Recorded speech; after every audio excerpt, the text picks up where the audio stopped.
Welcome to the Skip and Shannon Undisputed podcast. I'm Joy Taylor. You can catch us Monday through Friday at 9:30 a.m. Eastern, 6:30 Pacific on FS1. Here's what this podcast is all about. It's an unscripted, unfiltered, undisputed version of the day's show, and there is a lot to get into in today's podcast. Shannon says it's all over in Cleveland and explains why LeBron will be leaving for LA in 2018.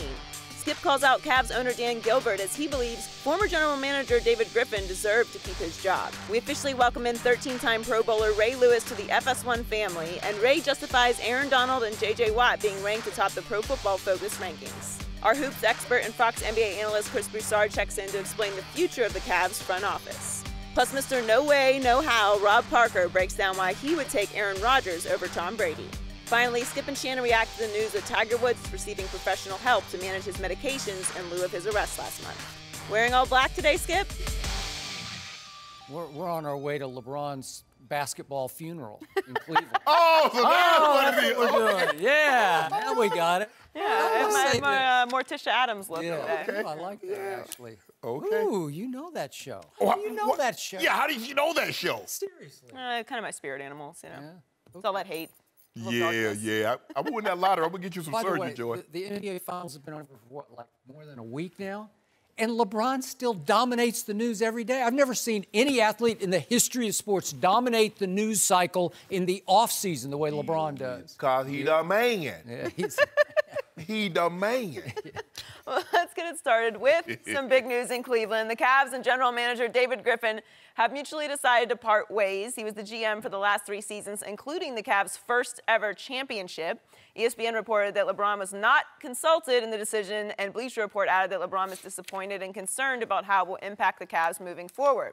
LeBron tweeted yesterday, "If no one appreciated you, Griff, I did, and hopefully all of the people of Cleveland. Thanks for what you did for the team for 3 years. We got us 1 trophy." Shannon, what does this mean? It's over, Skip. LeBron is leaving Cleveland in 2018. The 2 most powerful people in that organization, Dan Gilbert and LeBron James. That was directly directed at Dan Gilbert. I appreciate you if no one else did. We got us 1. Now, we know this, Skip. He's gone out of his way.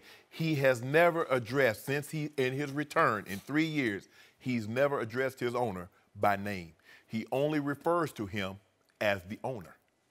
Now, my thing is, and where this hurts the Cavaliers, Skip, they're trying to make a move, maybe try to get a Paul George, maybe try to get a Jimmy Butler. Who do they call? And if Paul's like, hold on, wait a minute. Jimmy's like, hold on, wait a minute. Why am I going to come to Cleveland and LeBron's going to bounce? I'm going to play with LeBron. I'm going to play with LeBron for a long period of time. If I'm only going there for a 1-year deal, Paul George is like, why would I want to go there? Why not just go ahead and make a move and let me just go where I originally wanted to go to begin with? But now what I can see happening, Skip, let's just say for the sake of argument. That's what we do here. We're arguing, but we're actually debating. Let's just say for the sake of argument. Paul George says, yeah, I'll come there. I like where you play that thing, LeBron. I like this. What you say you and I going up to L.A. with them old Lakers? Because it's been reported that Savannah, now we know what LeBron thinks of Savannah, she would really prefer to live in L.A. as opposed to Cleveland. Now, you remember last time, Skip, she tweeted out something. She's like, 3-3-0, we coming home. This was his last year in Miami. And where did he end up going? To the 330 area code, which is the Cleveland-Akron area. Skip, it's over. He's leaving. LeBron and Shannon about to take their show on the road. Really? Just hop right on the bandwagon. Hey, hooks in. you know I go wherever he goes, Skip. He can't leave me. Just a point of order. Did I lose you? Did Savannah tweet last night also? Or she didn't predict tweet something? No. No, it's being reported. Oh, it's being reported that she wants to go back to LA? Will prefer. Okay, I got it. So. Can't say I blame her. All right. I hear everything you just said. And it's obvious that David Griffin did not deserve to be fired. He did a really good job of putting people around LeBron James. But, and this is a big but, I'm sorry, Shannon Sharpe. What happened? I just have I have a really hard time believing that LeBron James had zero to do with David Griffin's firing. I just have a hard time believing that the most powerful athlete in all of sports, I'm giving you that, LeBron James, right? Yep. Most powerful in all of sports. I don't know about soccer. Rightfully so. But let's keep it in American sports, okay? Yes. My gut tells me globally he's the most powerful man in sports. Yes. Because the NBA is global. But obviously the face not only of the Cleveland Cavaliers, but the face of the NBA, the quote-unquote best player on the planet. And you're telling me that he had absolutely zero to do, that he is being treated like nothing but an employee of the Cleveland Cavaliers?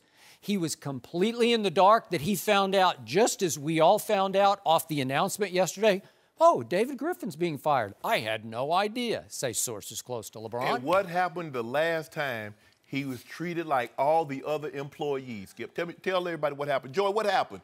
When Pat Riley thought it was necessary. Oh, that time. I thought you meant the first time around in Cleveland when the owner accused him of quitting in the last series he played against Boston. He built a facility close to LeBron. He gave LeBron everything he wanted. But in Miami, except for help to win a championship, Pat Riley treated LeBron just like he treated Udonis Haslem, just like he treated Battier. And LeBron said, I'm bigger than that, bro. I need something extra. Okay, so back to the business at hand. I said when we were in Cleveland, Undisputed on the road in Cleveland, that if the Cavs go ahead and get swept or they lose in 5, somebody's going to have to pay for this. And I don't know if the owner's going to make them pay or the co-owner, LeBron James, is going to make somebody be the scapegoat here. But I predicted it was going to be David Griffin, and it was. Now, again, didn't deserve to be fired, but it's like somebody has to be, quote-unquote, sacrificed because it went so wrong so quickly. Skip, I will admit this. The Warriors had the better team. This is nothing. There's no one that David Griffin could have gotten that could have helped Cleveland get over the hump. Okay. I still can't get out of my craw what words came out of LeBron's mouth the night of January 23rd in New Orleans. I'm going to bring it back up one last ugly time because that was an ugly rant by LeBron James after his Cavaliers had lost for the 5th time in their last 7 games. Remember that after the loss in New Orleans? When he said, to start off with, we're not better than last year from a personnel standpoint. Gee, I'm sorry, that has to be aimed at the general manager? And again, you could say Dan Gilbert is kind of the co-GM. He wants to have a big hand in personnel decisions. But the man in title of GM at that point was David Griffin. And LeBron's rant included, why didn't we re-sign Matthew Dellavedova? Why didn't we bring back Timofey Mozgov? And then he pointed out that Raymond Felton got away, they should have signed him, and that Michael Beasley got away, should have signed him. And he ended up the rant, which was profanity-laced. He was really frustrated. He was upset. Yeah. We are top-heavy as SH, you know, the rest of the word. Yeah, okay? We are top-heavy as that word. Really? That's from the king. Top heavy. That means there's no bottom. It's all on the top. And he referred to himself and Kyrie and Kevin Love and nothing else. Let me ask you a question, Bayless. Okay, who was that directed at? When you get a dessert, do they put whipped cream on the bottom or the top? I don't eat dessert. Well, you know what I'm talking about. They put it on top. And he was saying, we top heavy. Okay, everything that's delicious about us is on the top. Okay. But Skip, here's the thing. Let's be real, Skip. I just got real. That was about as real as it gets. I'm gonna go even further, Skip. Listen, we've seen people be married. They get a divorce, and they get remarried again. That doesn't normally work because then you start to realize why the hell you got divorced in the first place. LeBron is coming to the realization, there's a reason I walked away from you, Dan Gilbert. And you made it crystal clear this time around why I'm going to do it again. Think about this. Wait. You just swept right under the carpet the rant of January 23rd. That wasn't aimed at David Griffin? That was aimed at Dan Gilbert. Oh, really? Yeah. But Skip, well, who's the GM? Skip, I believe every move that they make, they have to run it by Dan Gilbert. Skip, they couldn't. They were not going to pay Timofey Mozgov $16 million. They were not going to pay Matthew Dellavedova $8 million, $9 million what he got from the Bucks. Not when the King is making $33.3 million. You can't pay that man I'm just telling you, I'm not counting his money. It's out there in public. He makes $33.3 million. And he's underpaid. He should be making $75.3. He should take a pay cut so that they could have kept Delly. I wish I might yeah. keep some Delly. But here's the thing, Skip. There's only 2 times in the last 10 years Dan Gilbert was a minority owner, 2005, and then he took over the team. There's only 2 times you've heard us mention his name. One, he wrote the letter. Now, this situation. Being reported he did not consult LeBron James when he made this decision. Now, I always thought there were 2 guys on that team that was untouchable, LeBron James and Kyrie Irving. David Griffin, being reported, we don't know if this is true or not, that David Griffin said, yes, LeBron and Kyrie are untouchable. Now they might be potentially fielding offers for Kyrie. LeBron might hit him with the deuce out in 2017. He might. Okay. We got to go there, Skip. Just for perspective, I'm also going to remind you that when David Blatt got fired kind of in mid-season, I think it was in January, it was reported that sources close to LeBron said he knew nothing about this, even though he's very close to Ty Lue, who then got elevated to head coach. He knew nothing. He heard about it when the public heard it. Really? Nothing? Let me tell you how this happened, Skip. Let me tell you what happened. He passed a note along to somebody, and somebody slid it up under Dan Gilbert's door. LeBron didn't know that was going to happen. Did not know.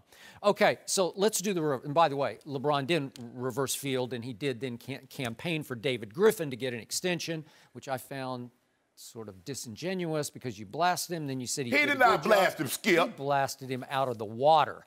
But let's just go with your premise. Let's say that Dan Gilbert is operating as GM.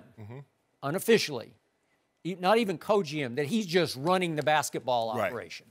So is it within his right and his power as the owner/general manager, sort of the Jerry Jones, if you will, of this organization, to be upset with the way the quote-unquote best player on the planet performed in the NBA Finals? Yes, it is. No! Yes, it is. Give the man a triple dub. Which is making the case that's an indictment of LeBron James, because if you can average a triple-double, then why did you take only 6 shots in the second half at Oakland in Game 2 when you're only down 3 points at halftime? Why, down the stretch of Game 3, did you not attack the basket when you were up 7 with 3 minutes left and you were up 4 with the ball in your hands with a minute 30 left? Really? Skip. Really? Anytime you lose, you can nitpick. You can say those aren't nitpicks. Those are big picks. No, they're not, because you're glossing over the fact that he averaged a triple-double. He scored 14 points, but you see, when he scores 14 points in the fourth quarter, he doesn't have a turnover. You take it back. Okay, so where was he in the 36-11 part? I do, because he took 2 shots only. 2 shots? Okay. King, where are you? Then he played. Save the day. Hold on, wait a minute. Now you want him to save the day when you say Kyrie was the closer. So where was Kyrie? Well, that was in the second quarter. That's when the King should be averaging his triple-double in the 9-minute stretch in which you're losing 31-6 and losing the game and losing the series. First game he had 19, 11, and 4 at the half. The second game he was somewhere very similar. I think 17, 8, and 9. But you gloss over that fact because they lost. And they lost to a better basketball team. But, Skip, the man did something that nobody had ever done in the playoffs, especially the finals. He averaged a triple-double, and somehow we find a way to find fault. But you don't somehow. Hold on. It's glaring. Okay, what about Kevin Love making $22 million and he scores 6 points in game? I'm with you. I agree. I would trade Kevin Love. If you could trade Kevin Love for Paul George, I'd do it tomorrow. Well, you're probably going to have to get a third team involved because you're going to have to trade Kevin Love to them. Okay, but now I'm back on your side. I'm doing the hypothetical that maybe you're right, that maybe LeBron, as he tweeted last night, was completely in David Griffin's corner. Yeah, like what was the first of the tweet? You know, no one. If no one appreciated you, Griff, I did. I'm the only one in the organization who appreciated you, Griff. Yeah. Skip. Baloney. But anyway, if I go with the baloney theory and I say, okay, I'm with you, then it's up to Dan Gilbert to run the franchise and to basically punish LeBron. He's saying, okay, you love this guy, I'm getting rid of this guy because it didn't work with this guy. We lost in 5 games. Skip. That's okay, I'm going with your side. But this is the most successful run in Cavalier basketball history. Does he remember what it was like? He had Kyrie, and you know what he got when he had Kyrie? He got Anthony Bennett. He got a chance to draft Deion Waiters. He got a chance to draft Andrew Wiggins. He did. Because of why? Now, LeBron comes back. David Griffin takes over. They go to the finals. Kyrie gets hurt in overtime. He's done. Kevin Love doesn't even play, and he goes 6 games. They come back the following year, down 3-1, and they win in 7. This year, he made that team go out and get the second-best player in the NBA to take them down. This was a better team than the Cavaliers. Okay. So, back to your theory. So it appears to me that Dan Gilbert is daring the devil here. He's basically saying, I'm going to go after LeBron just the way I went after him when he took his talents to South Beach, and I accused him publicly of quitting in games, what was like 4, 5, and 6 against Boston in his final playoff series. I think it was a conference semifinal against the Celtics back in that year before he left, okay? So let's just say that in the big picture, he's saying, you know what, LeBron, I don't think you're going to leave here. I think that I have you, so to speak, by the basketballs, if you will. You know, like you're an Akron guy, you're a Cleveland guy. Yeah, I've got you here, and there's no way that you don't want to retire here, so I'm going to push you to the edge here.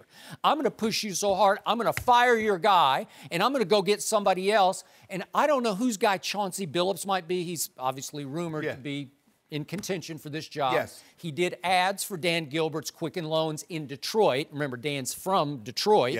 And when Chauncey was a prominent Detroit Piston, he was the one who stepped up and did ads for Quicken Loans. So they have a relationship. Ty Lue has a strong relationship with Chauncey. So I'm not sure if Chauncey would be LeBron's guy or Dan Gilbert's guy. I'm not sure about that. It's hard, it's somewhere in the middle of that. So in the end, LeBron is being dared to leave then, if your theory's right, right? If a person will leave once, they will definitely leave Well, again. would they after they went home? He said, I'm coming home to deliver a title. He didn't say I was going to stay home. And he backed into a title, so he did. Stop it, he didn't back into nothing. Come on, we know he did. No, we don't. Well, did Draymond not get suspended and Bogut got hurt? I got it. Hold up. You're a theater major, so where did theater? Yeah. No, I'm English history. So. Okay, so where does we come from? That's French. We. Ain't no we backed into a title. LeBron took that title.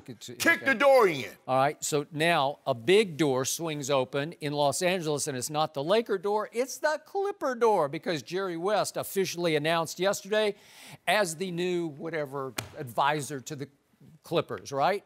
And he's making only $5 million. I think he's underpaid at $5 million, because if he's got this kind of a connection to LeBron that I think he does, because they're pretty tight, LeBron and Jerry West.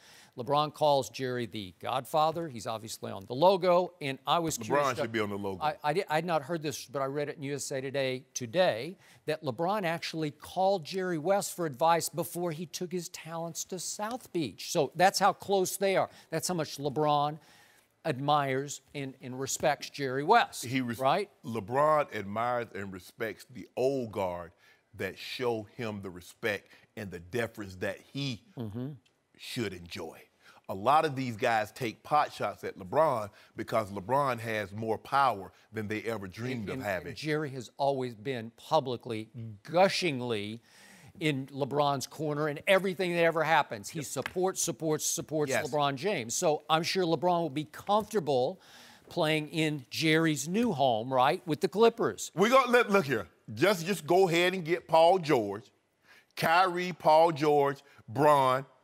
We gonna do what we do, win this championship, and hit y'all with them deuces. That's how we gonna do it. And go to the Clippers. Will CP3 stay with the Clippers? We going to LA, and I'm moving next door. Which way? Lakers, Clippers, which way? Clippers, you say. So CP3 stays. Does Blake stay?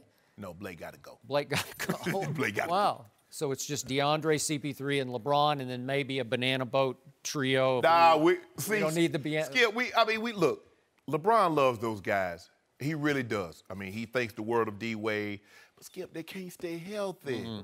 They can't stay healthy. And when CP3 did stay healthy, I mean, he misses 20 games every year. He does. Blake misses 20 games, whether he's hurt, he's punching somebody, breaks his hand, and if he's healthy, he gets hurt in the playoffs. They both get hurt. Yeah, so LeBron can't count on that. me, Paul George, and LeBron, we go into the Clippers, and we're going to win us a championship with the Clippers. Really? And then, because we're going to win this championship next year, that'll make us 4-5. We're going to go win one with the Clippers, make us 5-5, and then LeBron will be the GOAT. Wait, you're just going to add Paul George and you're going to dethrone Golden State with just Paul George? No, we're going to have some more stuff. We got some more stuff. Stuff? We got some more stuff. Yeah. We got some. I don't tell you what all we got cooking, Skip, because you might not like it. Well, what you got cooking at the top of your salary cap that is hampering the bottom of your salary cap is $33.3 million made by the King next year. Well, we go into Good Steve luck with Ballmer. that. He worth $27 billion, Yeah. and he says he's made it known. I got no problem. He said I'll pay $400 million if it's gonna bring me some titles. That's why he's building his own. So building. he's the only one without a salary cap. Okay. He's the only one that got that kind of cake. Okay. And he's building his own. Remember, Shannon, you just moved. You're gonna have to move again to move Skip, next door to he's LeBron? building his own building because he know the King coming. When the King come, what they do, Skip? Throw out rose petals. They'll blow the horn. The King is here. No mercy.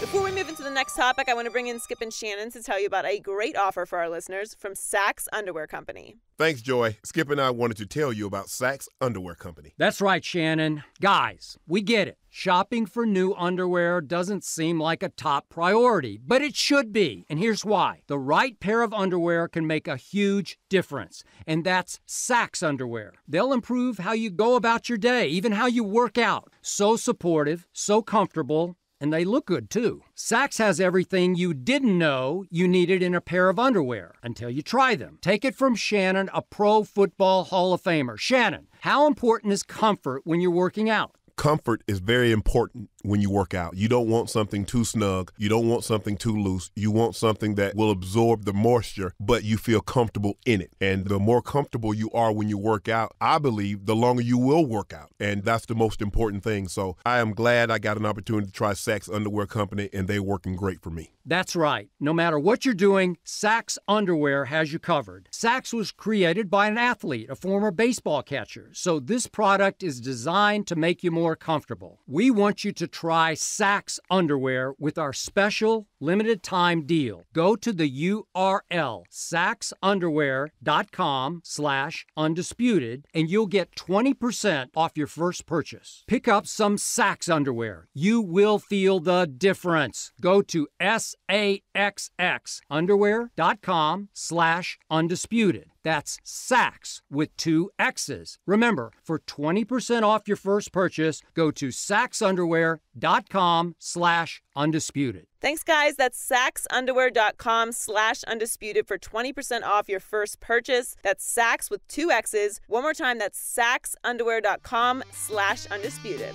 Now back to the show. No mercy. The Cavs announced yesterday that they are parting ways with general manager David Griffin. He was the GM for the last 3 seasons, including the Cavs' first ever championship. ESPN reported that LeBron was not consulted in the decision, and Bleacher Report added that LeBron was disappointed and concerned about how it will impact the Cavs moving forward. LeBron tweeted yesterday, "If no one appreciated you, Griff, I did, and hopefully all the people of Cleveland. Thanks for what you did for the team for 3 years. You got us 1 trophy." I'm joined by Chris Broussard. Welcome, Chris. Thank you. You know what he said? We got us 1. There's a lot of things in that tweet. You're part of that. We. You contributed mightily to that, right? I appreciated you. Yeah. We got it. Yeah. Chris, Yes. what does this mean? Nothing. With all due respect to Griff, he did a good job. This storyline is being painted by the media now that Griff was phenomenal and got them to 3 finals. The reasons they got to the finals had nothing to do with Griff. With all due respect, because he did a solid job. Yes. But I think any competent executive in the league could have done that job. LeBron going there is the main reason they're in the finals. Had nothing to do with Griff. And he's not leaving because of Griff. He didn't go there because of Griff. He's not leaving because of Griff. Kevin Love helped them get to the finals. Had nothing to do with Griff. LeBron basically made that deal. So LeBron will be fine with Chauncey Billups as the president. And that's what it looks like it's going to be. So this notion that LeBron, now, was he consulted when this happened? It's hard for me to believe he wasn't consulted. Thank you. Now, Stop. I don't think Finally, LeBron. a voice of reason. No, sir, I don't think LeBron pulled the trigger. I think he did respect Griff. I think he thought Griff did a very good job. But the word around the league is that Griff wanted $6 to $7 million a year. Griff felt like this was one of the hardest, if not the hardest, front office jobs in the league because you don't get credit for the successes. I just did it, right? But when you fail, you get the blame. That's what he did. And what I did? Yeah. I didn't blame him. I told you he didn't deserve to be fired. Yeah. So I think LeBron was fine with Griff, felt he should be back, but do I think LeBron felt comfortable saying you got to pay him $6 to $7 million a year, make him one of the top 5 paid GMs in the league? No, I don't think LeBron would go that far. So I think that's because LeBron makes $33.3 million. Stop counting his pockets. Well, wait, the GM doesn't count. He does a little more than Griff does. Yeah, I give you that for sure. So I think, look, as far as I know, you think this means he's going to L.A. I believe this L.A. stuff is LeBron keeping the fire under Dan Gilbert's feet. This is keeping leverage, letting him know, look, don't take me for granted. You got to still spend money to win championships or compete for them. The only way I believe LeBron leaves Cleveland is if Gilbert decides he's no longer going to spend the money and pay the luxury tax to get stars there, or LeBron finds out stars just don't want to go to Cleveland. Paul George, Jimmy Butler, whoever it may be. Other than that, I think he's staying.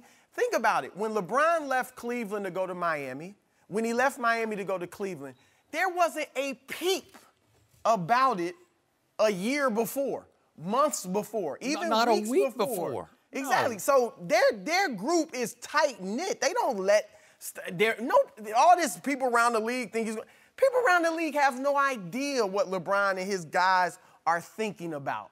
So that's foolishness. Go ahead, Skip. Go ahead. Okay, so if you're correct about this, and that the best player on the planet, the most powerful man in all of sports, the face of the NBA, and certainly of the Cleveland Cavaliers, did know something about the removal of David Griffin. It's just, I don't know for a fact. It's just hard to fathom, right? It's just hard to fathom. He's LeBron, you know what, James, right? He's a player, Skip. Well, come on now. So wait a second. He's treated like just another employee. He found out when we found out. Pat Riley did it to him. Stop. I do think he wanted Griff back, but again, I don't think he was going to go in there and say, pay him $6 to $7 million. He didn't go say pay JR his money. He didn't go say pay Tristan. Okay, so somebody, to use your favorite word, is being disingenuous here with their tweets or their reactions, because I don't know that LeBron really cared that much about Griff, as he called him, staying. Because I'm going to hark back one more time, just because we're doing the subject one last time, to what came out of LeBron's mouth the night of January 23rd after they had lost 5 out of 7 games in New Orleans. And it sure sounded like a rant aimed at the GM. And I don't know, maybe Dan Gilbert's the co-GM. Do you think he has something to do with personnel, right? Some input into personnel And they decisions? lost that game without Anthony Davis. They did. Remember that. That is correct. But LeBron's first blast was, we're not a better team than last year from a personnel standpoint. That's aimed right at the GM. And he went public with this with the writers who followed the team, Dave McMenamin of ESPN.com. Had the big quotes here. And then he concluded his rant with, he went off on, why did we let Delly go? Why did we let Movskov go? Why didn't we sign Raymond Felton? Why didn't we sign Michael Beasley? And then concluding with, we are top heavy as SH, you know the rest of the word. Well, boom. That's the next day we were on Undisputed. I said, I think that's aimed at David Griffin. And he said, I'm not singling anybody. Yeah, you are. You're singling out your GM. Who else is responsible for this? Am I right? Chris Broussard, you like dessert, right? Yes. When you get a piece of pie, do they put the whipped cream on the bottom or they put it on top? Top. Okay. Nobody orders pie for the whipped cream. Whoa, saying, Joy. it's extra. I need you to stop it just The for a whipped second. cream is like Kyle Korver. But if your premise is true, are you saying LeBron called this? Had big input into it. Yes. If that's true, so what? What did David Griffin do? Wait a second. He brought Kyle Korver. He brought Derek Williams. I want to be clear about this. I think LeBron does deserve huge input into this. I told you this to open the show. I have no issue with LeBron having input. He's LeBron James. Well, first he's the reason you're in the finals. He's a 4 straight four-time times. First of all, MVP. He deserves to have me and input. David Griffin, we go back, so I call him Grip. Grip should still be in his job. Grip or Griff? Grip. For $6 or $7 million a year? For that job, and what you have, because like you just said. You just got to put a bunch of role players around your 3 stars. Oh, he did that. Let me ask you, think about it. He's playing Tristan 15, playing JR 14, 15, paying Shump 11, paying LeBron 33, Kyrie making 17. How much money do you think they got? Dan Gilbert got deep pockets. Oh, he got a deep pocket. But I'm saying, who? I mean, I thought he did a great job. He did a good job. He got JR, and then he brought Channing Frye in. He's assembled a team that he felt and LeBron felt that they can win a title with. How about this here? You know what? I like James Jones, but James Jones holding up a roster spot for 4 minutes a night. Okay. So, that's LeBron's guy. I was going to say. Yeah, but I'm saying. How dare you disparage the great James Jones? I love James Jones. Well, he's got rings, man. James Jones is a champ. He got a lot of rings. And they James call Jones him is a champ. winner. But if we try, look here. I love my boys. There are a lot of boys I ain't trying to win because I can't win with them. Now, we gonna hang after I get this trophy. But come on now. But so you blaming LeBron for that? That 15th man isn't gonna have an impact No, one way or the other. all I'm saying is, but here's the thing now. Well, who's calling? Because we trying to get Paul George, you trying to get Jimmy Butler, you trying to make these moves that's going because you're only making moves because you worry about Golden State. Here's the thing. The Cavs know, like, there is no way they make this move if it was going to stop them from getting Paul George. Now, they may not get him just because Indiana may say, look, we don't want Kevin Love, and that's that. Well, who else going to want a rental? We the only one, because look The Cavs feel like it won't be a rental. because they feel got Kevin Love the same way. Exactly. And they feel like once you get in our culture, I agree. You go to the finals, you either win I got it. That's or what they lose. think. Now, I'm not sure that's going to let me ask you happen. a question. How would it look if you leave, let's say they go to the finals next year and lose in 7. How would it look to leave that to go to a lottery team in L.A., the Lakers, if you're Paul George? Okay, what about Clippers, though?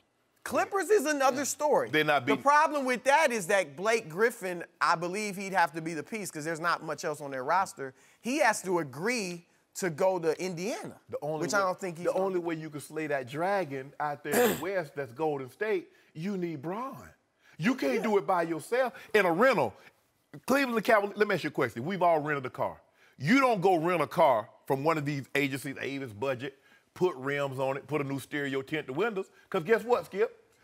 Chris, you got to turn it in. The Spurs don't have Braun. So you got LeBron and Thank George you. going to L.A. next By the year. way. Is that it? Is that it? All of the Spurs ain't beat them. Wait Spurs a got second. swept. Spurs got swept. Wait. Spurs got swept. Well, hold on just a second. You know who? Revisionist the history. Dragon got slayed in the West by Zaza Pacheep shot. That's who slayed Whoa, the whoa, Dragon. Skip, Am I right? Wait, they're up 23. They were going the Spurs? down. They were going at- down in at 5 at the Right. most. In 5 At at the most? I After think they they still would've won got game swept. 1 They didn't handily? win game 1. Oh, Skip, y'all had a 22-point lead in goal in Exactly. in San Antonio. I think Golden State Without was going to KD. win that game. I Without really Kevin do. Durant, y'all had a you 22-point are lead. so delusional. A It was 22-point so lead to over with Golden State Kawhi was Leonard. nothing. But Chris, You're out of your mind. If we get Paul George, come on with your boy, because I got me a fire truck. If it don't work. To L.A.? No, Oh, we're going to Cleveland, Cleveland. We're going to get the 2018 champ. With Paul George, Cavaliers getting that championship. This may have had something to do, and this is speculation, but just from putting 2 and 2 together, talking to people around the league. Griff said it was a difference in philosophy, right, in the direction of the franchise. Dan Gilbert is a big-time risk taker, okay? He may have been willing to say, I want Paul George without the guarantee that he's staying. And maybe Griff was, because Griff was trying to would get buy Jimmy this. Butler, Yeah, I would who's got agree. years left on his deal. Got 2 years Maybe left. Griff wasn't willing to do that, because who was going to take the heat if Paul George left? Yeah. Griff.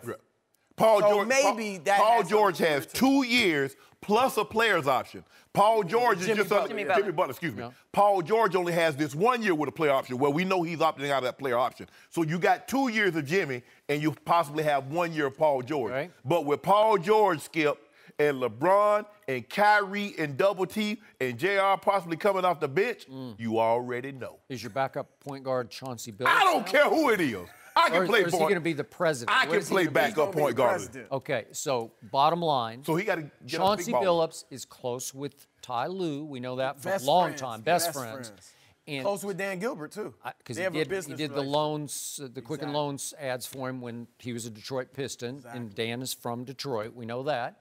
So Would this be good for LeBron to have Chauncey running the show? I think it would. I think LeBron would like this. I think he'll be fine with it. I mean, if he wasn't fine with it, I think he'd let them know. Yeah. I don't know what – I know they got a relationship, Chauncey and LeBron, and they're friendly and friends probably.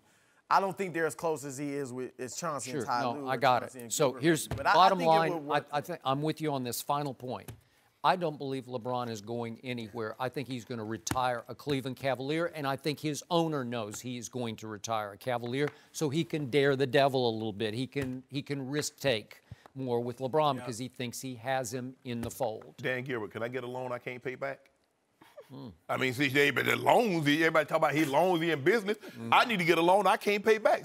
They got this house out there in Malibu I was looking at. Really? I was just looking at. Should have got in your deal. No mercy. Tom Brady is the highest-rated quarterback on Pro Football Focus's top 50 players list. He was ranked 3rd overall. 2 spots behind Brady is Aaron Rodgers, who led the NFL with 40 touchdown passes last season. We're joined by Rob Parker. Welcome, Rob. What's happened? Did you say 40 touchdowns? Okay. Here we go. Couldn't even give it a rest for a second. Do you agree with the ratings, Rob? Absolutely not. I mean, this is all about that Super Bowl, and I get it. You know, the Atlanta Falcons, your team choked it down big time, and that's why they're going to say that Tom Brady. It is your neighbor. You got to take some. You got to take some of that. I'll ride with him. Okay. I'll ride with him. All right. So they choke it down. Tom Brady comes back, gets the win. I get it. I know he threw only 2 touchdowns during the regular season. Who did he play, Shannon? 2 interceptions. 2 interceptions. Yeah. Who did he play?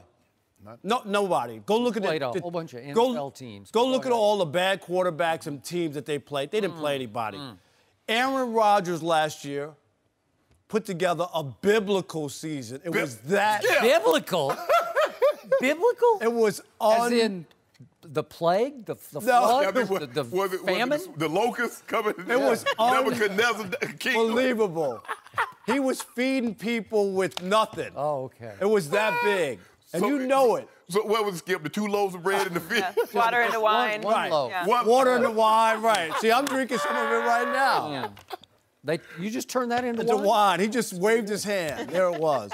Okay. But he had an unbelievable. We saw the stretch run. They won all those games. He was almost perfect, not throwing interceptions. And then, of course, the big game against the Dallas Cowboys in Dallas. And, Skip, you know it killed you to see Aaron Rodgers. Not only did he win the game, but then he makes this throw down the sideline, down there.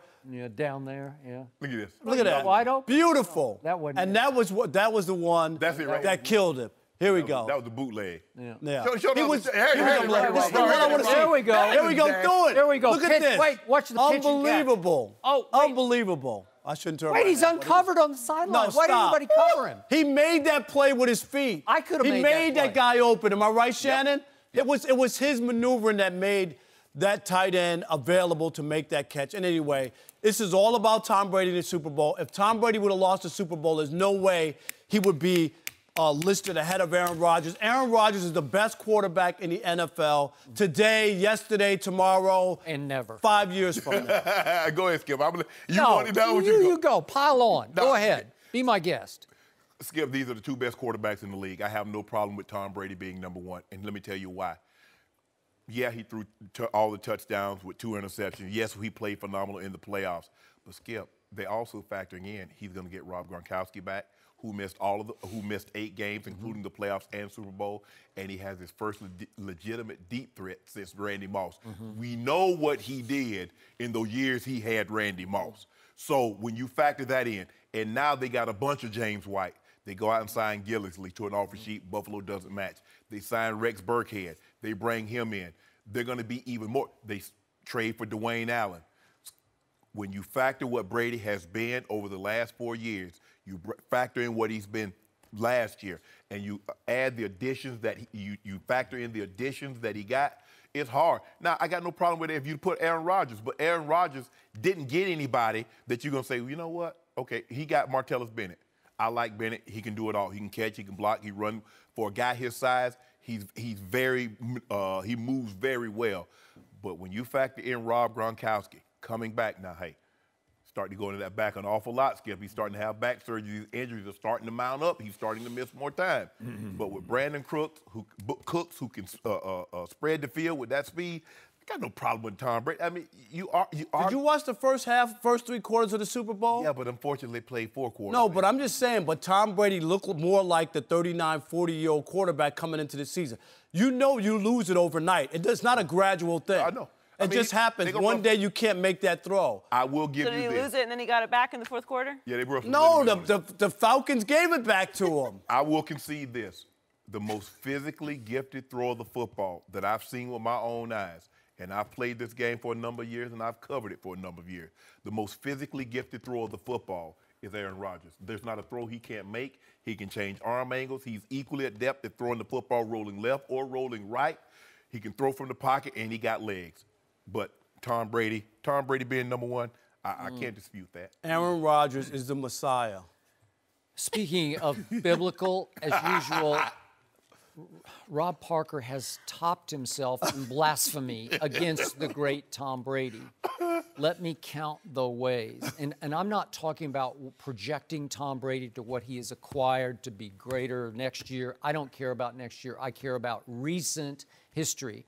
I care about total history, and all Tom Brady has done is win 5 Super Bowls with 2 near misses, and they were near misses. Skip, and I always give you the many... one. He made 1 bad throw in his whole Super Bowl history. 7 Super Bowls, 1 bad throw that still should have been caught by Wes Welker, and we'd have a different conversation. But Eli, wait a minute. Hold on. What? Actually, he made a bad throw in the game that should have been picked off by Alfred. You forget that one? When he undercut it, this past Super Bowl, when he undercut it, and Edelman ended up catching it off his shoe tops, was that not a bad throw? No, but I'm about to get to all the good throws. And by the way, Aaron Rodgers has 1 Super Bowl all those years? 1,000%. You know how many times he should have been in the Super Bowl? Yeah. 2 or 3 other times when Rob the defense Parker, let him down. Tom Brady, Seattle. Tom Brady in the postseason is now 25-9. That's a pretty good percentage. Aaron Rodgers is 9-7. That's just a couple of games above 500, which is not all that great. So just this past season, past regular season, what did you say? He turned water into wine. Tom Brady, wait a second, he had the 2nd best QBR in all of football, while Aaron Rodgers came on strong at the end. I'll give you that after a really rocky start, and he was 4th in QBR, so 2nd to 4th. And yet, Rob Gronkowski, as my man across the table correctly points out, missed the last 8 games. So all the way through the playoffs, Tom Brady is throwing to little Julian Edelman, a 7th-round draft pick. That's your primary go-to receiver is Julian Edelman. And your second receiver is he's an undrafted free agent named Chris Hogan. Those are your 1-2 receivers in yards gained. So Bennett didn't play? He played, but I'm giving you 1 and 2 but I'm in just yards saying, gained for the he didn't fill in nicely for Gronkowski? He was okay, but I don't remember him dominating the Super Bowl at all. I remember Edelman and Hogan dominating. I thought he had a Super Bowl. really good year for them. With that big catch he had right before the half that got him in field goal range. Okay, so then I look at the targets for one Aaron Rodgers. Jordy Nelson led the NFL in touchdown catches, 2nd-round pick. Coming and off then the knee injury. Devontae Adams, he did, but he came back just fine, 100%. Looked 100% to me.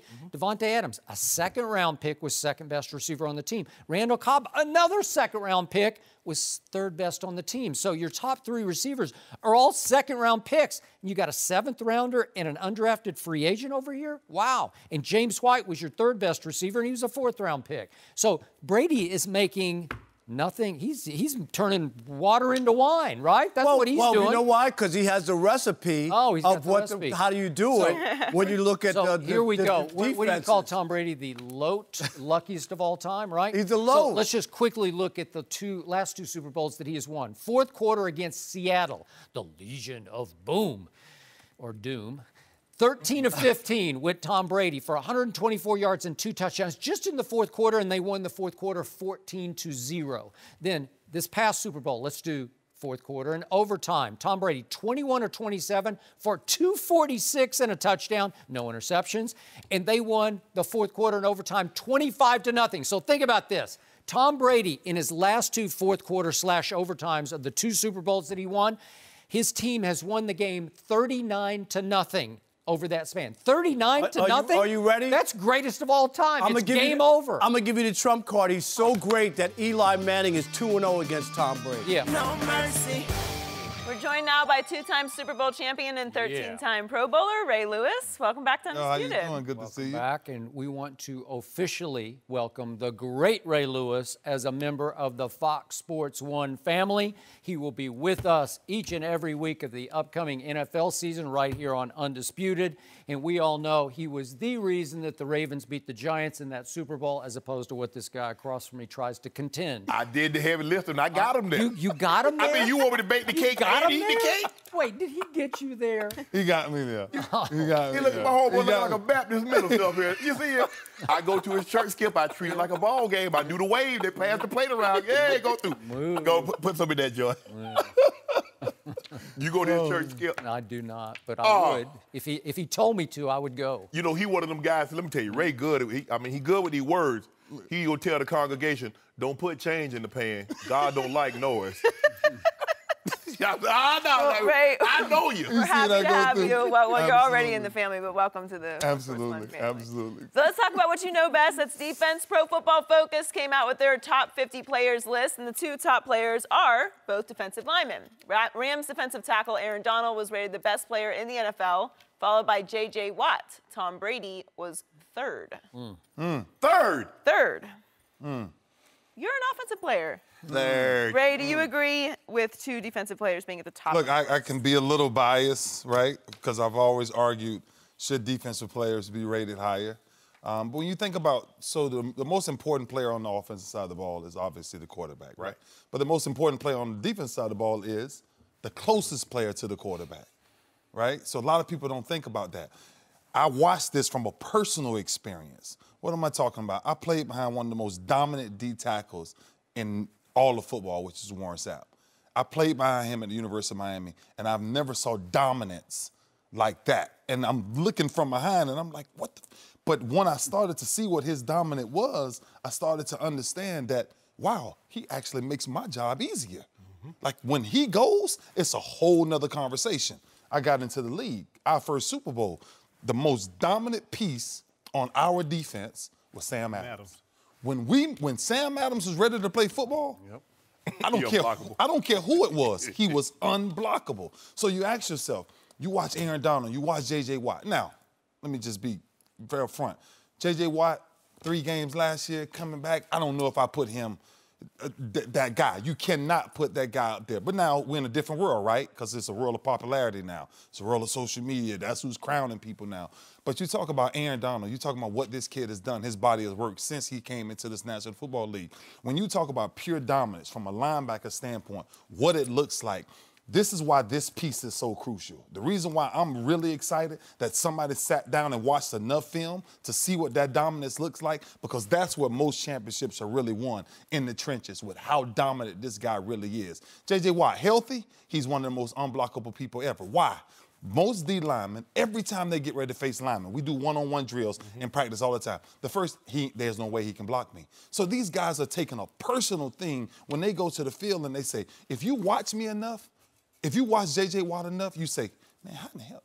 You can't block J.J. Watt. Why? Because J.J. Watt says take the game out of it. I'm talking about a one-on-one battle that you have to deal with me, a one-on-one battle.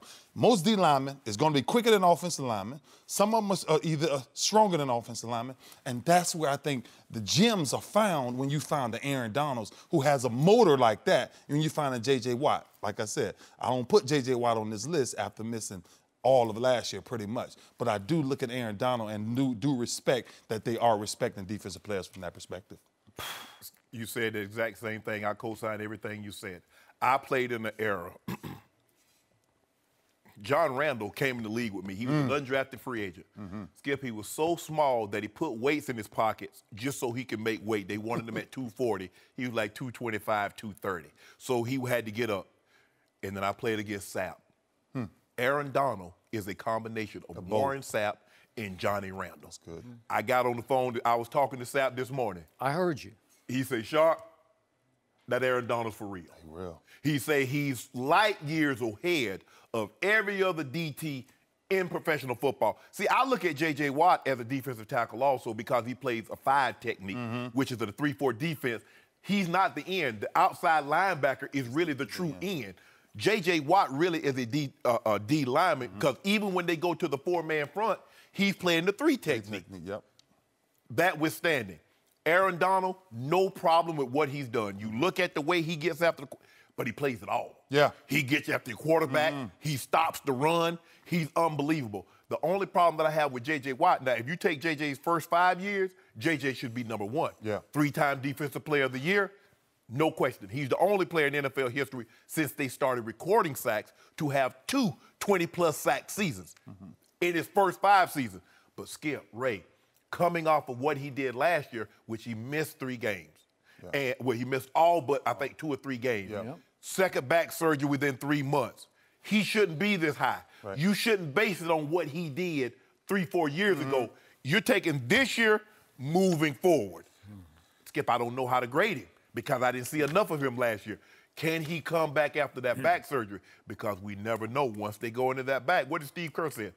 He would advise anybody, don't do it. Don't do it. Aaron Donald, I got no problem. If you're talking about 2015 to 2012 J.J. Watt would be number 1. That's the only problem I have. But I got no problem with where these guys are being, especially Aaron Donald. Right. But I don't think J.J. should be this high for the simple fact he missed last year, and I think you factored that into it. But a year ago, or September 6th, when we started Undisputed, I think we did the topic the first day. You were making a case for J.J. Watt being the best player in football. Absolutely. Absolutely. Quarterbacks included. Yep. I cannot say amen to either of you guys and the cases that you made, because to me, I'm sorry, it's still a quarterback's game and a quarterback's league, and you have to start and finish with that guy. And I get it that the closest guy to stopping the quarterback are those guys with their hand in the dirt or flying off the edge. And I'm going to give you this, and I'm not just saying it because I'm in his presence, but this was the greatest leader in the history of sports to me. So if you want to put A. Ray Lewis in that top 5 somewhere down 3, 2, 1, I'm okay with that because of the rub-off effect. He made his teammates better, a la LeBron James making people better. It's like he's got leader in him on the football field where everybody's feeding off the middle linebacker. So I'm going to give high marks to that middle linebacker just on pure value, and I can make a case for him because he's going to help me win championships. So I look at J.J. They made the playoffs last year without J.J., right? Would you say he played a couple games, 2 or 3 games? Yeah, 2 or 3 games. Okay, so J.J. Watt's playoff record so far is 2-3. They beat the Bengals at home in 2 wild-card games. And I can't criticize him for that because he can't throw the football. He can't run the football. He can't do anything to score the football, right? Doesn't seem like the guys playing quarterback on his team can throw the football. I am with you, which, to your point, if I gave Bill O'Brien right now, I say you can make the choice. You can have a healthy J.J. next year. Let's assume he's going to be healthy coming off this severe back surgery. Or I'll give you age 40 Tom Brady. Who is Bill O'Brien taking next year? He's going to take Tom Brady. I'm sorry, because he'd say, I'll beat you with Tom Brady because I still got, you know, who the other Clowney and all. He's got some studs. Yeah. He's got some firepower on defense already. Not that J.J., if healthy, wouldn't make them a dominating defense next year. They might be right at the top next year if they're healthy. But again, I look at the quarterbacks and I have issues with the list. Pro Football Focus I have respect for because they at least back up their list. They validate their points with scouting points. Yes. But when you put Drew Brees at 47, no, come on. Andrew Luck, I'm not the biggest Luck fan, but 25, Matt Ryan at 19, and then we get down to Aaron Rodgers 5, Tom Brady 3. Well, they all should be in the top 10 because of just by virtue of the position they play. But it has more impact. Yeah, but I truly believe we're following history with that, right? You've always followed history. Yes, of course it's a quarterback-driven league. We absolutely understand that. But I'm talking about per individual, the dominance of Aaron Donald on what he's doing right now. I'm a living witness. When you take a defensive tackle that dominant, he leads you where you want to go. Okay. And you take a player, and I can show you a lot of film to show you the quarterbacks you're talking about. I know how to make them cancel themselves out very easily. Well, because of the canceled out Tom Brady. Yeah, because of the dominance of what they're able to do up front. Listen, we have always, and I get it, we've always crowned the quarterback. But sooner or later, there are other pieces in this game that I promise you always change the game. I can take you all the way back to Lawrence Taylor. I can take you back to Derek Thomas. I can take you back to Reggie White. Bruce Smith. I can take you back to legendary guys that changed the way offenses had to block them. These two guys, Aaron Donald, if he stays at the pace that he's going, he will change the way people have to block him. Okay, but so far, and I'm being hypercritical. Yeah. He has not been able to lead his team even into the playoffs. I wouldn't either. That quarter Skip. Think of this quarterback, and especially if you says, okay, I'm a 4-man front. I need the prototypical 3 technique, Aaron Donald. That's Aaron Donald. Because he's a combination of Sapp and Johnny Randall. Who made that defense famous was Mean Joe Green. And that underfront, Rod Russ underfront. I got it. And Carson. That's what makes Skip. If you get that guy, you can put other pieces around him because he's unblockable. Yeah. Skip, think about this. In his first 3 seasons, only Bill Packel. A lot of people don't know who Bill Packel was. He played with the Raiders and later went to the Jets. Had more sacks in his first 3 seasons than this young man. This man is averaging 9.5 sacks per season as a 3 technique. Shannon Sharpe. Yes. Big Aaron Rodgers fan. Yes. If I give you a choice for the next 5 years, you want Aaron Donald or Aaron Rodgers, who you taking? Skip. I know who you'd take. You'd take Aaron Rodgers. You wouldn't even look back. Skip, what they're basing this on, they're saying these guys are so much further ahead at their position than any other guy is than their position. That's what they're doing, Skip. Skip, I get the importance. I get it. It's just like anything. The race car driver is more important than the spotter. But that spotter has a very important job to do. Skip, you know what? I'm going to come over to your house one day, and me and you just going to watch. You know what? I watched, I don't know, 3 or 4 Rams games last year, and I always tell you, I don't watch coaches' tape, but I carefully watch what's happening on my TV screen, and you better jump off my TV screen. He does not. But I get Aaron Donald doesn't? He does not. I would watch games where I'd say, I know he played, but I don't You got black and white TV then. I don't know. You need to get color television. It was that ultra-high def. You got that ultra-high def package? Yeah. He's got a beach house in Malibu, remember? And I'm always taking a defense. First of all, there shouldn't be any offensive lineman. I'm always taking a defensive lineman. Okay, I'll buy that. I'm with you on that. Always. Yep.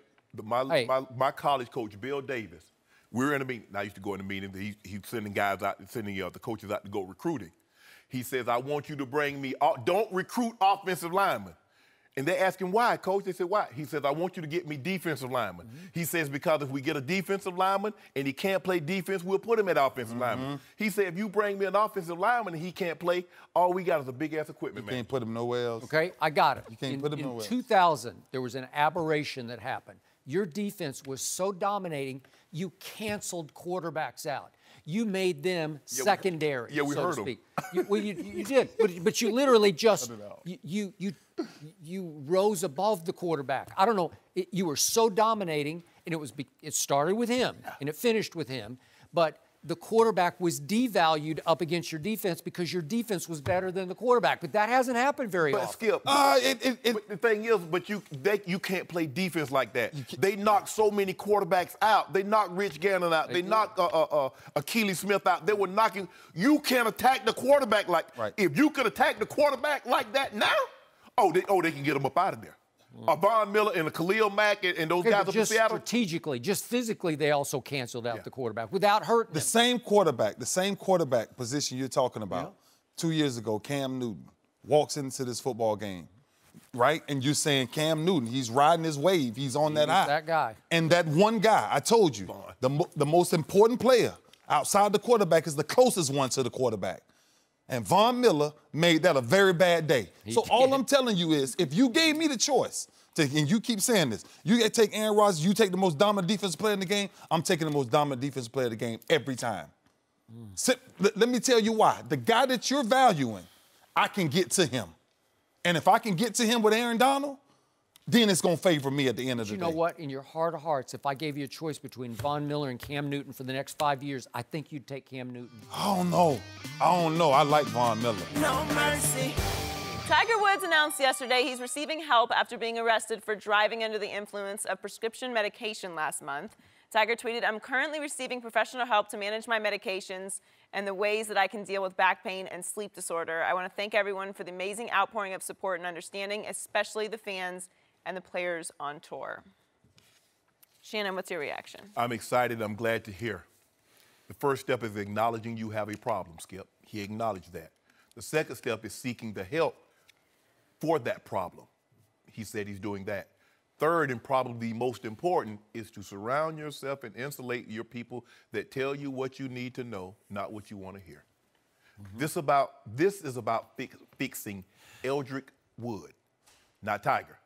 Fix the person, not the icon. Now, Skip, it's hard for me to believe that this is the first time that Tiger has driven like this. I read this morning, and MAD, Mothers Against Drunk Driving, said the study said a person drinks and drives 80 times before their first arrest. Tiger wasn't drunk. I never heard that. But he was impaired. So think about that, Skip. They drive 80 times before their first arrest on average. So you take the person that gets caught the very first time he does it. So to average that out, there are people that's driving 100, 200, 300 times to get to an average of 80. And you were shocked by that number. So that just goes to show you, Tiger, you got a wake-up call. Because you had some damage to your car and to your reputation. Because, look, the thing is that Tiger Woods, his situation plays out publicly on a global scale. There are people, I think they say there's 27 people that die a day. Every 120 seconds, someone is involved in a drunk driving accident. He is played out, but he got a wake-up call because the only damage is to his reputation and to that car. Skip, this could have ended very, very differently. Sure. He could have harmed himself, he could have harmed someone else, or he could have harmed both parties. Now the only thing that's harmed is his reputation and that car. Jack said Tiger needs help, and everybody jumped on Jack because how does Jack know? But when you're around that situation, maybe Jack has seen some things, maybe Jack knows some things. Instead of trying to give Tiger Woods a pass for what he's been able to accomplish on the golf court, maybe look inside because we know this to be for fact. He's never been the same golfer since that 2009 incident. Now we can look at it, Skip, and say, hey, he still won some tournaments, but he wasn't that guy after that night. He was not. I'm glad Tiger is getting the help. I'm glad he acknowledged he needs help.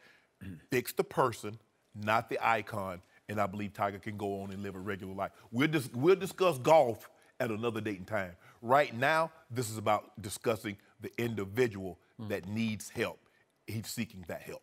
That was all very well said. Like your context and your perspective. Now I'm going to do a step back, and I'm going to look at one possible silver lining here. If Tiger Woods can ever put himself back together and come back and win another major, which would be his 15th, it'll be the greatest comeback story in the history of sports, right? Yeah. And we know that golf allows you to play in your 50s and 60s at a highly competitive level, maybe even a major championship level. How old was Tom Watson when he got second or third at the British? Like 59? 59, yep. He should have won it. Yeah. He blew it on the final hole of the tournament. Yep. So he was in position at age 59. Okay, so what's Tiger, 41? So you could say, boy, he's got a long golf life left. But then again, I look at it, what's left of his body. It's broken down so many times. I'm not sure about that. But bigger picture, I have never seen an athlete go from so dominant to all the way down to so pathetic. We keep seeing that mugshot. Now he's going to check back in. We know that once upon a time he checked in back in 09, 10 for sex addiction and reportedly also some pill addiction at that point. So this is the second time he's Tiger was just freaky. He ain't even checking for no sex addiction, Skip. You know that. I don't know that, but I'll let you have that. I'm not sure what was going on. But the only way I can go from so dominant to so pathetic is I'd have to go OJ, and obviously Tiger didn't murder anybody, or I'd have to go Lance Armstrong, and obviously Tiger didn't get caught cheating within his sport and disgraced within his sport or pariahed within his sport. That didn't happen. But he was caught cheating, as you point out, on his wife, and he did disgrace himself because we all thought he was the model husband and father, and that wasn't the case. So I'm going to give him some break here because anyone who's been through back surgery, I've had all kinds of back problems. knocking on wood. Yeah, thank you. I'm going to do that also. Thank you. I got an injection a couple of times, but I have also. I've had those. And Skip, when that back, Skip. Spinal blocks, those. So he has now had 4 back surgeries in 4 years, and the last one was by far the most invasive and severe. So I'm going to give him a little break because a whole lot of people wind up getting a little addicted to whatever pain medication or sleeping medication they have to take after a big back surgery, okay? So we get that. So I'm proud of him. He sucked it up, and because he's such a public figure, he went public. I'm back in rehab again. So I get all that. But what shocks me about this whole story, Shannon Sharpe, is I can't remember any golfer, certainly good or great golfer, breaking down the way Tiger has. No. It's not a contact sport, obviously. No. It's this sport, the twisting motion is so severe, and Tiger's twisting motion was so severe of his torso that it can affect your back, and a lot of golfers have back problems, but it usually doesn't end their career. And these are football player-like injuries. He's had everything. He's had knees, he's had Achilles, he's had shoulders, he's had elbows. It sounds like a litany of football injuries, like NFL, like a 12-year career worth of injuries, but right? You notice, Skip, as he started to gaining more weight, he started putting more torque on his back. So if he'd have stayed, all of a sudden, Tiger didn't want the typical golf body. He wanted to have muscles, and he started to gain muscle. As you gain weight and the velocity in which you're torquing that body, that pressure's got to go somewhere, Skip. It does. And if you look at any great athlete, and when we look at Tiger, yeah, he had all the skills. Yeah, he was a hard worker. But his greatest attribute was his mind. Now that's the thing that's the weakest on him. Yeah, it is. Because he's giving in. I've had surgery and take pain medicine. I just get it and don't take it, Skip. I can't. I don't, because I know my personality. I got an addictive personality. My dad was drinkers, and it killed him, my uncles, and so I know me. The first part of anything is to know who and what you are. But Skip, let's be real.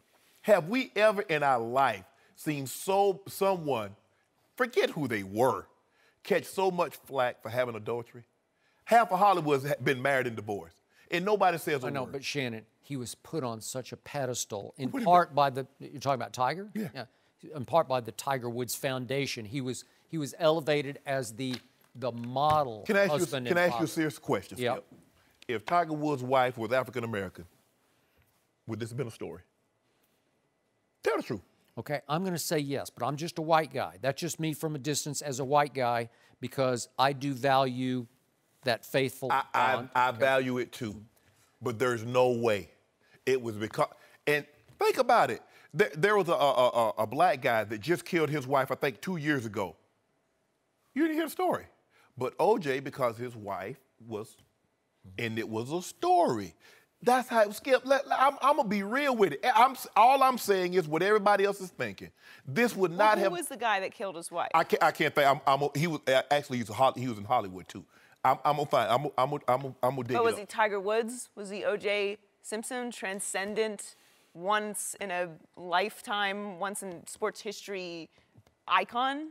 But they married white. I'm with you. Yes. I agree with you. I'm just saying that there was some extra drama and pedestals that maybe we put these people on. How could he do this? Okay, just again, white guy perspective. Yes. I read a story, we had Ice Cube on yesterday, but I read a story a couple days ago about Ice Cube's love affair with his wife of 30-odd years, Kimberly. Yes. And I've seen him holding hands, walking up and down the halls when they were at ESPN. I was like, wow, that's pretty cool. So I'm in Vegas. Okay, right. Lock, step, and barrel. I have so much respect for that if I heard that he was a serial cheater on her, it would hurt me. It would crush me to know that. And that's where I was with Tiger. I don't care what color she was. I just cared about Tiger and her, and that he was the model father. And then to have to read that he would even take his concubines into their bedroom. Yeah, when she that Tiger, you lost me with that Tiger. Yeah, that's where you've crossed the line, literally. Hey, I mean, you could be, Well, it's certainly a fall from grace, but we're glad to hear that he's getting help. No mercy. This is the Skip and Shannon Undisputed podcast, where we're delivering you an unscripted, unfiltered, undisputed version of the biggest topics of the day's show. Be sure to subscribe to the podcast on Apple Podcasts, SoundCloud, and YouTube. Like us on Facebook at Undisputed on FS1, follow on Twitter at Undisputed, and catch us at 9:30 a.m. Eastern, 6:30 Pacific, Monday through Friday on FS1. You can find us on Channel 219 on DirecTV, 150 on Dish. Thanks for listening, everybody. I'm your host, Joy Taylor. We leave all the debates there for today. Undisputed is actually off tomorrow, but we'll be back for a Thursday show with more debates. We'll talk to you then. Fox Sports 1 of 1.